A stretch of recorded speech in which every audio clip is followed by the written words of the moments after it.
नमस्कार, स्वागत है आपका। मैं हूं आपके साथ रोहित पुनेठा। इस वक्त की ब्रेकिंग न्यूज के साथ बुलेटिन की शुरुआत कर रहे हैं। करगिल से बड़ी खबर है, जहां पर भारतीय सेना ने बॉम्ब डिफ्यूज किए हैं।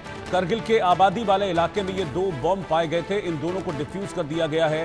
भारतीय सेना का बम निरोधक दस्ता मौके पर पहुंचा था ये बॉम्ब मिलने के बाद, और बड़े एहतियात के साथ पहले लोगों को अलग किया गया और फिर उसके बाद इन दोनों बमों को डिफ्यूज कर दिया गया है। इस वक्त की ब्रेकिंग न्यूज मैं आपको बता रहा हूं। करगिल से ये ब्रेकिंग न्यूज सामने आ रही है। यहां पर भारतीय सेना ने 2 बॉम्ब डिफ्यूज किए हैं। बॉम्ब मिलने की खबर के बाद सेना यहां पर पहुंची। सेना का बम निरोधक दस्ता मौके पर पहुंचा और फिर इन दोनों बमों को बड़े एहतियात के साथ डिफ्यूज कर दिया। अजय जांडियाल हमारे सहयोगी इस वक्त साथ में जुड़ रहे हैं। अजय, डिटेल बताइए। देखिए रोहित, बिल्कुल आपको बता दूं कि कारगिल का जो मेन टाउन है वहां से जानकारी है। दरअसल भारतीय सेना के जवान जो हैं वहां पर उनको ये जानकारी मिली कि कारगिल टाउन में एक अनएक्सप्लोडेड शेल जो कि अभी लाइव था वो वहां पड़ा हुआ है। इस खबर के तुरंत बाद जो है वो सेना हरकत में आई और उन्होंने उस इलाके की घेराबंदी की और उसके बाद वहां से जो है जो बम मिला था उसको जो है वो बरामद किया और उसके बाद उसे एक सुरक्षित जगह पर ले जाया गया। और कुछ देर बाद जो है पूरा बम निरोधक दस्ता जो है उसकी देखरेख में इस बम को जो है इस जो शेल जो है इसको डिस्ट्रॉय कर दिया गया है, इसको निष्क्रिय किया गया है। और बड़ी दुर्घटना जो है कहीं ना कहीं इससे टली है, क्योंकि आप सोचिए कि ये अनएक्सप्लोडेड शेल अगर टाउन में होता और अगर कोई भी इससे गलती से शरारत करता और ये फट जाता तो काफी नुकसान जो है वो हो सकता था। क्योंकि जम्मू कश्मीर में हमने कई बार इस तरह की घटनाएं देखी हैं जिसमें अनएक्सप्लोडेड शेल जो है उसके फटने से लोगों की जान चली गई है।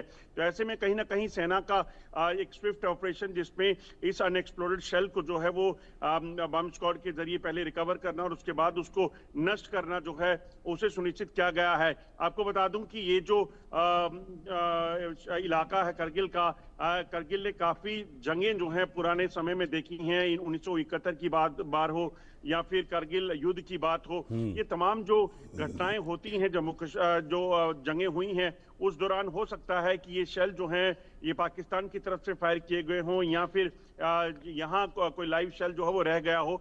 मगर सबसे बड़ी बात कि समय पर इसको रिकवर करना और उसके बाद उसे नष्ट करना जो है इसको करके सुनिश्चित कर दिया गया कि किसी भी तरह का खतरा जो है वो आम लोगों पर ना हो।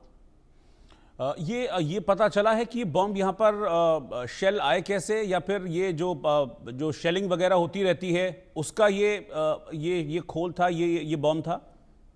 देखिए, कारगिल की अगर बात की जाए तो कारगिल में कारगिल युद्ध के बाद किसी भी तरह से कोई फायरिंग नहीं हुई है। तो ऐसे में हो सकता है कि उस दौरान जो शेल जो है ये फायर किया गया हो सरहद पार से पाकिस्तान की तरफ से और वो यहाँ पर हो, लाइव हो। या ये भी हो सकता है कि किसी शरारती नासर ने जो है इसको वहां से उठाकर इस इलाके में, रिहायशी इलाके में रखा हो। तो ये तमाम चीजें जो है वो जांच का विषय है। मगर सबसे पहली प्राथमिकता जो सेना की थी, फास्ट एंड फ्यूरियस कॉर्प जो लद्दाख की है उसकी ये थी कि पहले इस शेल को जो है वो नष्ट किया जाए और बम निरोधक दस्ता जो है उसके जरिए इस विस्फोटक को नष्ट कर दिया गया। और अब यकीनन जो पुलिस है कारगिल की वो इस चीज को लेकर जांच करेगी कि आखिरकार ये यहाँ कैसे पहुंचा।